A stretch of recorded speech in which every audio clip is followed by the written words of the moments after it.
Este 6 de enero es un día especial para la Corte Suprema, ya que hay un cambio de mando. Se retira de la presidencia de la Corte Suprema el ministro Sergio Muñoz y está con nosotros acá en Noticiero Judicial para conversar y hacer un balance de los últimos 2 años de su gestión. Presidente, muchas gracias por estar acá. Muchas gracias a ustedes por invitarme a su programa. Hace 2 años estuvo usted en estas mismas pantallas, en ese entonces como flamante presidente de la Corte Suprema, y nos hablaba de la construcción de un relato asociado a oportunidad, calidad, bienestar y también comunicación y vinculación con la ciudadanía. ¿Pudo concretar estos objetivos, generar las políticas para poder concretarlo?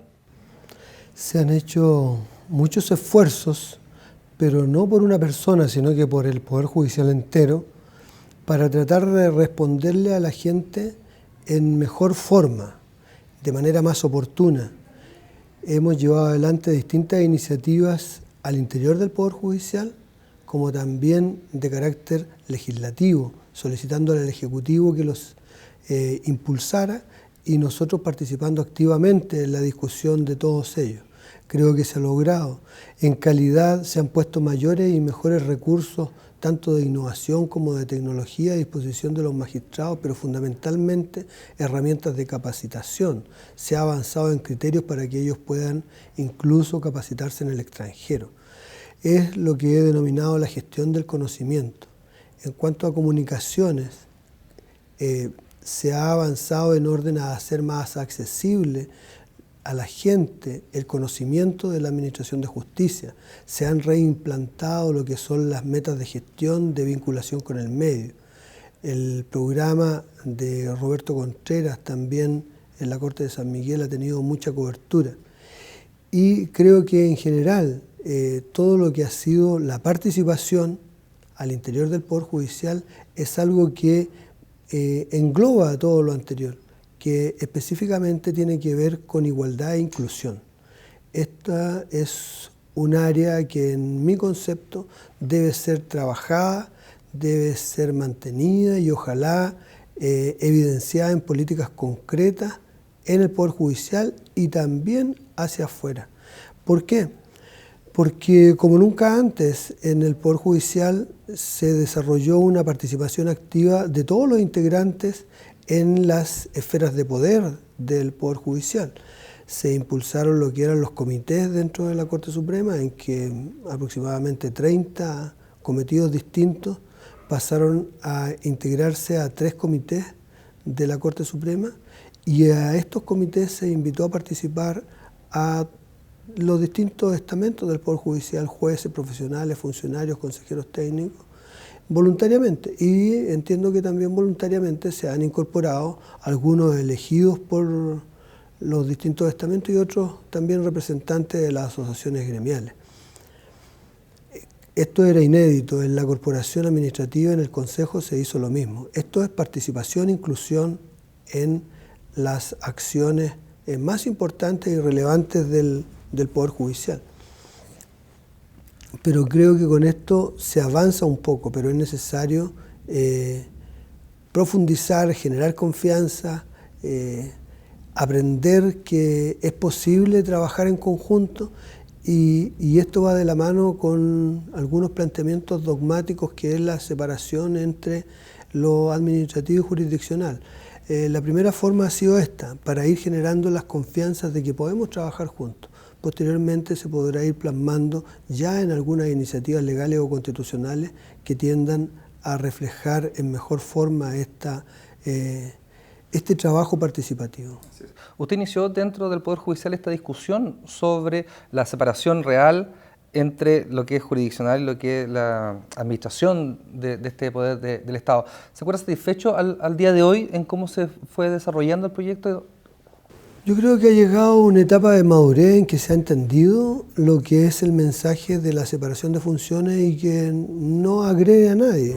Y por primera vez la Corte Suprema ha hecho un reconocimiento que también es partidaria de efectuar esta separación. Lo único que ha diferido es en la forma que tendría que adoptar este organismo. Y por lo menos entiendo que hay un amplio consenso en que puede tener una conformación íntegramente judicial, mixta o externa, pero creo que con el tiempo y las discusiones de las personas o autoridades habilitadas para resolver, van a poder tener las tres soluciones sobre la mesa y no una sola. Exacto. ¿Cuál es el rol que tiene a su juicio, presidente, la Corte Suprema, o específicamente el presidente de la Corte Suprema, en distintas mesas técnicas o discusiones que generan otros poderes del Estado? Usted recién nos estaba hablando que en tema de reforma constitucional de la Administración de Justicia, usted se hizo un trabajo interno, pero también se puede llegar a dialogar con otros poderes del Estado para ver el resultado final de esto. ¿Cuál cree usted que es el rol que tiene la presidencia de la Corte Suprema en este tipo de discusiones? La presidencia de la Corte Suprema tiene un rol político dentro de lo que es el quehacer de las autoridades del Estado. Es una autoridad política.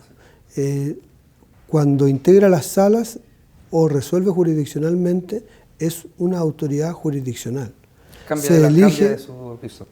Claro, si ejerce las funciones jurisdiccionales es un juez. Si accede a autoridad administrativa es una autoridad administrativa, pero el presidente es una autoridad eminentemente política, en el sentido de que ejerce un poder político de liderazgo dentro del Poder Judicial y también tiene una autoridad política fuera del Poder Judicial, tanto al interior de nuestro país como en el extranjero. Este rol no lo tienen los demás ministros y lógicamente que se tiene que ejercer de manera prudente, pero también representando los intereses legítimos del Poder Judicial en general. En los últimos 2 años usted tuvo una activa participación en actividades con la Presidenta de la República, por ejemplo, con ministros de Justicia, con los dos que le tocó, y también en el Parlamento en la discusión de leyes. Es un poco lo que usted me dice recién, o sea, tiene un rol político que ejercer dentro de la arena que es la política, ¿cierto?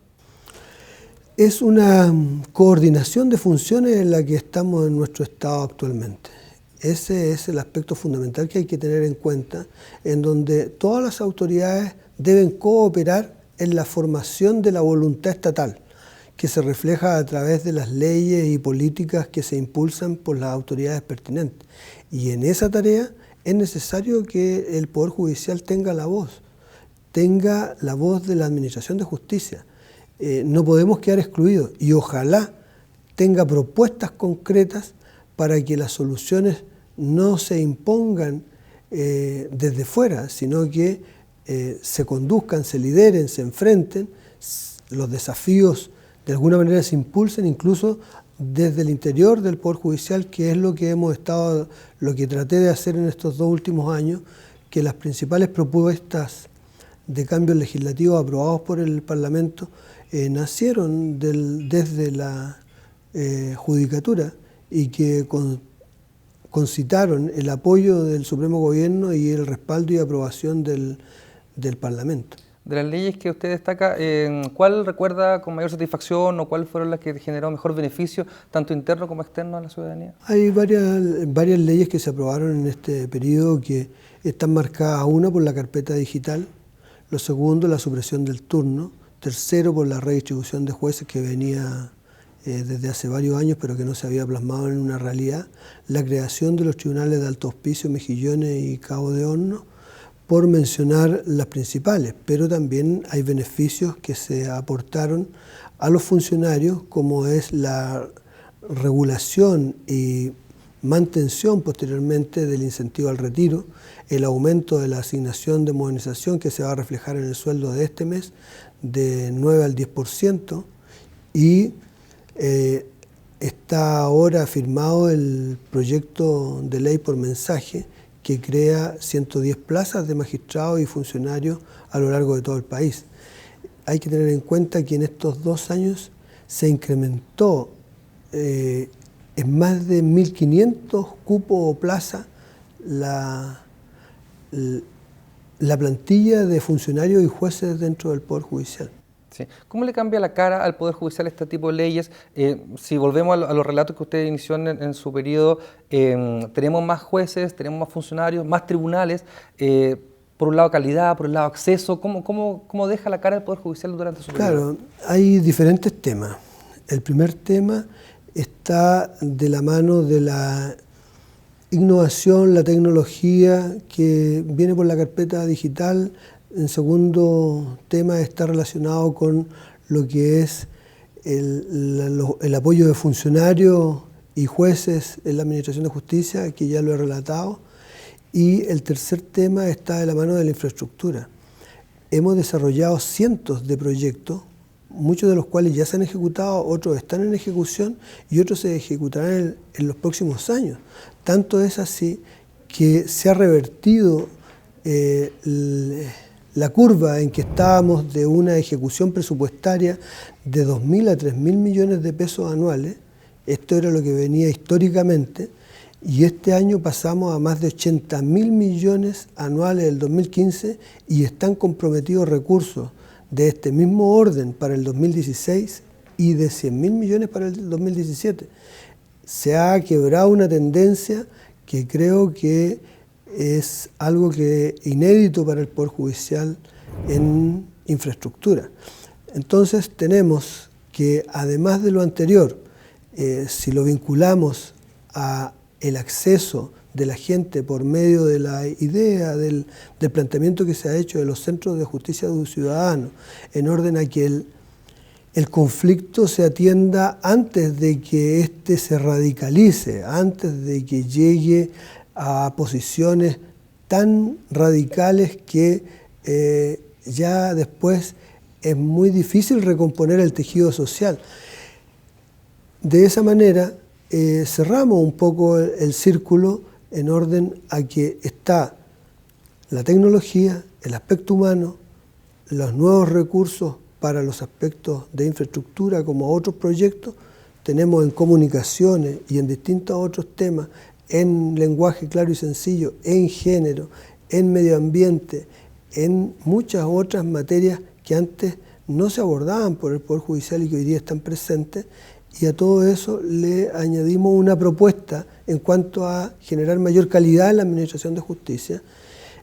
Son por lo menos ideas, desafíos que están marcando lo que es un periodo corto de 2 años, pero que se han revertido importantemente carencias que tenía el Poder Judicial. Exactamente. Usted lo mencionó, presidente, me refiero a los centros de justicia ciudadanos. Esto fue un proyecto suyo que se lanzó en el frente del Palacio de Tribunales con la presencia de la Presidenta de la República y también una serie de ciudadanos que participaron en esto. ¿En qué minuto, quiero preguntarle primero que todo, usted se dio cuenta que a lo mejor el Estado no estaba dando respuesta a la solución real de los conflictos, que el Estado no estaba preparado para ello, y usted dar la antesala de un lugar distinto a la institucionalidad para ver si la gente puede resolver o no sus conflictos? ¿Se dio cuenta estos 2 años o es algo que usted venía pensando, madurando ya desde antes?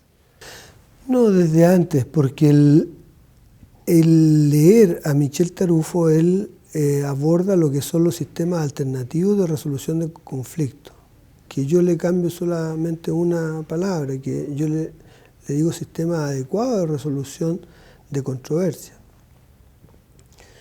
o de dificultades, en que él dice, para que la gente esté en posición de optar, de elegir, se debe tener un buen sistema de administración de justicia, pero también un sistema adecuado de resolución de conflictos.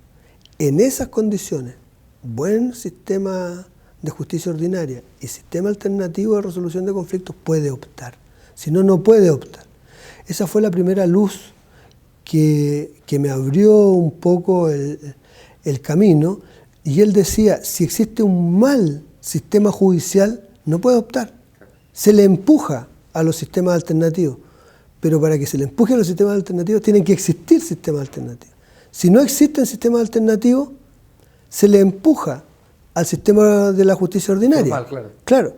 Entonces, si el sistema de justicia que existe es malo y no existen sistemas alternativos, entonces lo único que puede hacer la gente es no recurrir a los tribunales ante un problema emergente o hacerlo cuando ya el problema es muy relevante. Y eso está impidiendo efectivamente que la gente llegue al servicio de justicia.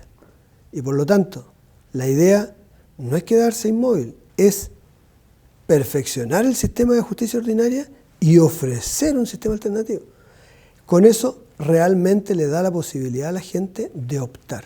Entonces, si robustecemos el sistema ordinario y el mismo sistema ordinario se hace cargo de los sistemas adecuados de resolución de contienda o de conflicto, entonces estamos llevando al Estado en un mejor estándar de calidad. Y estos sistemas adecuados de resolución de conflictos se pueden hacer cargo de la temática vecinal, de la temática de los pueblos originarios, de las temáticas en menor escala, hasta de proyectos económicos, de inversión o de cualquier otra conflictividad. Pero lo único que hemos dicho es que se tiene que educar para que las personas, de alguna manera, desde que están en los colegios, puedan entender que los conflictos se resuelven conversando y tratando los conflictos, y que no hay que tenerle miedo al conflicto, a tener posiciones distintas. Lo que hay que tener miedo y evitar es que no lleguemos a un sistema de resolución de conflictos. Y por lo tanto, si permitimos que esto se desarrolle con normalidad desde la escuela hacia la universidad y todas las áreas pertinentes, es algo que vamos a poder vislumbrar que va a tener un buen auspicio cuando estemos en conflictos más relevantes. Es lo que yo creo firmemente el día de hoy. Presidente, esta también es una invitación a la ciudadanía a decir que ellos también son responsables y colaboradores de solucionar sus conflictos. El Estado está con la institucionalidad, obviamente, pero también la ciudadanía es posible que identifique cuál es el conflicto y también cuáles son las vías de solución. ¿Eso es un empoderamiento también de la comunidad o no? El hecho es que debemos entender que la gente puede hacerse cargo de su conflicto y llegar a solucionarlo. Hemos vinculado este proyecto y se lo hemos exhibido a las más variadas organizaciones en el país, de todo nivel, empresarial, pueblo originario, unidades vecinales, extranjeros migrantes, de todo lo que... Y todos, no obstante lo radical de su discurso, que no coinciden entre ellos en las miradas, sí coinciden en el método de resolución alternativa que le estamos proponiendo. Entonces, eso es algo que se pudo advertir en la jornada que tuvimos acá en el frontis del Palacio de Tribunales, que eran muy radicales las diferencias que existían unos con otros en cuanto a los planteamientos de fondo, pero que ellos estaban esperanzados, auspiciosos, de ver concretarse estos proyectos. Y estos proyectos no van a ver la luz de la noche a la mañana. Esto tiene que hacerse con mucha mesura para no extender más allá de lo que se pueda abordar, lo que son los desafíos, no sembrar mayores apetitos que los que se puedan satisfacer. Y creo que de esa manera se van a dar pasos firmes. Este año están proyectados, vamos a ver si logran ver la luz, 2 centros, uno en Temuco y otro en Antofagasta. También una secretaría técnica mínima en Santiago, y está la voluntad del Poder Ejecutivo de traspasar las unidades vecinales de resolución de conflictos para transformarlas en centros de justicia ciudadana. Y eso hay que irlo viendo, no es algo que tenga que hacerse todo en el primer año y hay que partir con pilotos, hacer buenas prácticas y otras cosas. Hay que entender que en América Latina, en Europa y también en Estados Unidos, esta es la forma como se está enfrentando la conflictividad hoy, para que en un ambiente de cordialidad a lo mejor se puedan solucionar. No es extraño ver en algunos países, en los bufetes de abogados, solucionar algunos temas, o en otras instancias también. Se ha planteado mucho un cuestionamiento, por ejemplo, que está relacionado con los pueblos originarios, cómo esto se va a permitir, que sea una justicia distinta que la nacional. Eso no ocurre, porque al interior de los edificios existe un comité de administración que resuelve muchos conflictos. Al interior de los clubes deportivos también, al interior de la sociedad anónima, al interior de un sinfín de organizaciones, incluso al interior del mismo Poder Judicial existe un sistema disciplinario que resuelve ciertos sistemas, y todos tienen su lenguaje y normativa que no es de alguna manera invasivo de otras potestades que tienden a solucionar alguna conflictividad que no tiene la cabida o no tiene por qué llegar a los tribunales. Eso es algo que debemos aprender, que no todo tiene que llegar a los tribunales, y mientras antes llegue la respuesta, más a tiempo está la solución. Sí, sin duda un camino a largo plazo, porque tiene que ver también con un cambio cultural de la sociedad, de cómo solucionar esos conflictos. Muy a largo plazo, yo lo he planteado a 10, 20 años plazo. Nunca ha sido una experiencia que se va a implantar inmediatamente. Hay que entender que en América hay países como Perú que tienen un proyecto casi de 50 millones de dólares en este rubro. Son realidad en Centroamérica, en Colombia, en Argentina, en muchas partes, y que es algo en que nosotros no hemos avanzado solamente. Presidente, hablando de generaciones, hablando de diferentes tipos de años, usted el 4 de enero lanzó lo que se denominó el Centro de Memoria Histórica, que es un proyecto virtual que busca plasmar la historia judicial de nuestro país, entre otros temas, entre otros aspectos también los derechos humanos. ¿Esto es un paso del Poder Judicial que hace para saber si Chile está maduro para afrontar y seguir avanzando en estas materias, por ejemplo? No, lo que tiene por objeto es que nosotros como país debemos conocer toda nuestra historia, y la historia judicial es una parte de la historia de Chile. Creo que todos los chilenos tienen derecho a conocer la historia, cómo se han sustanciado los procesos judiciales, las sentencias que se han dictado, y también los distintos documentos, acuerdos que ha tenido la Corte Suprema u otras entidades dentro del mismo Poder Judicial que están relacionadas con los derechos humanos. Es poner los elementos a disposición de la población, que se podrán comentar, emitir opiniones o realizar estudios como lo estimen pertinente las personas que le preocupen estas materias. La madurez del pueblo chileno yo creo que no se adquiere por la cantidad de años que tengamos desde la independencia. Yo creo que todos somos bien maduros y venimos desde un sistema también español que reconocía la autonomía de nuestros países. Nosotros no éramos súbditos de España, éramos súbditos, al igual que los españoles, del rey. Entonces, no veo que hayamos adquirido una niñez por el hecho de la independencia. Seguíamos la madurez. Lo que ocurre es que a nosotros nos ha costado un poco más racionalizar lo que es la solidaridad entre los integrantes del Estado, en que realmente nos vinculemos de buena fe, codo a codo, para poder salir adelante con un mensaje común, y que el progreso de unos también es el progreso de todos. Exacto. ¿Esta plataforma es un diseño más o una herramienta más de una política que usted ha ejecutado durante su periodo de entregar información a la ciudadanía? Se hizo también con los seminarios de colecciones, por ejemplo, desde la Dirección de Estudios de la Corte Suprema, donde se coloca a disposición de la gente distintos aspectos judiciales y fallos para que ellos evalúen, trabajen, desarrollen investigaciones, etcétera. ¿Esa también es una herramienta clave para el empoderamiento? Sí, pero en el caso de las colecciones buscaba otro objetivo.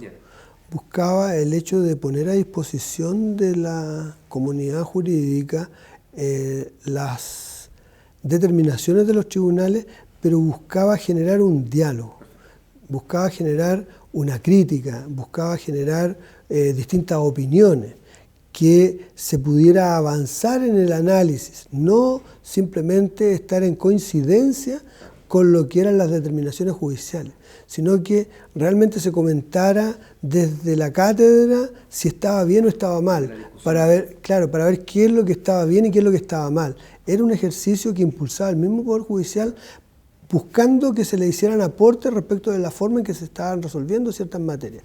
Y si había algo que avanzar, superar, se tenía que afrontar. Y entiendo que los colegas quedaron muy conformes con el desarrollo de estas temáticas en que participaron. Yo entiendo que fue una evaluación muy positiva la que realizaron los ministros. Presidente, en materia de derechos humanos, usted es el coordinador de las causas de derechos humanos. ¿En qué pie están las investigaciones? ¿Se puede hablar de posibles cierres? ¿Se puede hablar de un futuro cercano en cuanto a esas causas? Hay diferentes temas que hay que separar. A lo largo de todo el país existen diferentes ministros en visita en las jurisdicciones de las Cortes de Apelaciones, desde Arica a Punta Arenas. Hay un conjunto de procesos que viene desde los años 90. Esos están más o menos en situación de cierre y los de los principios de los años 2000. Los que han sido denunciados o querellados en los últimos tiempos, hablo de los últimos 2 años, 3 años, esos tienen un tratamiento diverso porque hay que recopilar los antecedentes. Pero los más antiguos sí están en una situación que ya se están agotando las diligencias para efectuar alguna determinación en el expediente. Es algo que deben resolver cada uno de los ministros que está a cargo de esta materia. No le corresponde al coordinador. Al coordinador solamente le corresponde generar los medios con todas las posibilidades dentro del sistema judicial para que ellos puedan cumplir en mejor forma su cometido. Pero de los procesos antiguos se está procurando por los mismos ministros tratar de llegar a etapas ya de cierre dentro de lo que es factible hacer. Y yo creo que en muchas oportunidades se han apelado a estas determinaciones y se han dispuesto diligencias y se van cumpliendo, y así ya se va viendo la posibilidad del primer aviso, segundo aviso, tercer aviso, que ya va marcando la tendencia del juez para poner término a la investigación, sin perjuicio que si hay diligencia, se adoptan las diligencias pertinentes que ordena el Tribunal de Alzada. Así es. Dentro de su experiencia, de la experiencia en otros países, ¿qué debería buscar una nación? ¿Debería buscar condenas? ¿Debería buscar verdades jurídicas? ¿Hacia dónde avanzan los países desarrollados en estos temas? Claro, la primera premisa de todo lo que es la sustanciación de causas relacionadas con derechos humanos es sacar de la esfera de la estigmatización a la gente que ha sufrido violaciones a los derechos humanos. Es decir, que efectivamente se les reconozca su calidad de víctima. En segundo lugar, que se establezca la verdad. No hay justicia sin verdad. Y posteriormente viene la justicia. Pero una vez que han hablado los tribunales, con objetividad, imparcialidad, acuciosidad, mérito, calidad, nos encontramos con el hecho de que es necesario efectuar un segundo análisis, pero ya es sociológico, en que las personas distintas de las víctimas y victimarios que están en la esfera de cada uno de ellos, en realidad todas son víctimas. Y por lo tanto, corresponde a una justicia lo más ampliamente restaurativa que sea posible. Y cuando avancemos a un lenguaje en que se puedan encontrar familiares de víctimas y victimarios en un mismo escenario, compartiendo el mismo dolor, yo creo que vamos a avanzar en lo que es un salto, en la reconciliación. Esta es una experiencia que no está lejos de Chile. Es una experiencia que a mí me enseñaron lo que estoy señalando en Buin. Bueno, me acordaba de su visita al memorial. Claro, ellos tienen este lenguaje y creo que nos dejan un buen pie para ser expectantes en lo que pueda pasar en el futuro en nuestro país en esta materia, que por lo menos yo soy muy optimista. Exacto, me acuerdo de ese discurso muy emotivo suyo en Buin, en donde, a pesar de que había un escenario con víctimas de la represión, obviamente, le hacía sentido lo que usted dice, que al final todas estas generaciones somos víctimas de algo que pasó hace 30, 40 años. Claro, y los chilenos deben entender que cada uno de los chilenos es una de las víctimas de estos hechos, porque nosotros estamos tratando de limar asperezas de hechos de los que no fuimos parte. Y creo que se puede lograr. Por lo menos yo soy optimista que de alguna manera la justicia puede hacer su pega, su trabajo, y también la recomposición entre las personas también juega un rol importante. Sí, de ese 100% de lo que es la justicia o de lo que es la recomposición de la sociedad, ¿cuánto del Poder Judicial cree usted en porcentaje y cuánto ya corresponde también a la misma ciudadanía que se siente a dialogar y se siente a encontrar construcciones comunes? El hecho es que la verdad está de la mano de la justicia y todos los aspectos posteriores son de la sociedad. Al Poder Judicial, a la justicia, le corresponde establecer la verdad y dictaminar lo que corresponda en cada caso. Pero ya después de hecho lo anterior, no es el Poder Judicial el que toma partido, sino que son otras instancias del Estado. Exacto. Terminando ya esta entrevista, presidente, ¿cómo se va Sergio Muñoz Gajardo de la presidencia de la Corte Suprema? ¿Se va contento, se va satisfecho, se va con alguna otra sensación? No, yo me voy contento, optimista. También me decían que es algo natural, que todos los presidentes parece que quieren que se acorte el tiempo y llegue lo antes posible la fecha de su término. Nadie abandona el cargo con pena, ni tampoco tratando de prolongarse más allá de lo que corresponda.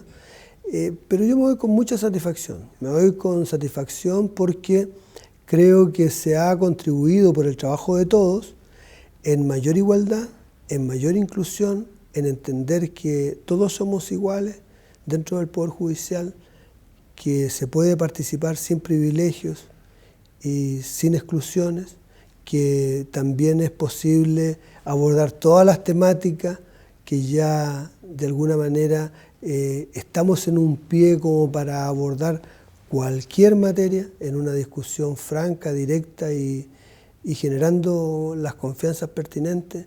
Nada nos causa rubor. También me voy conforme porque se han dado pasos importantes en materia de modernización e innovación.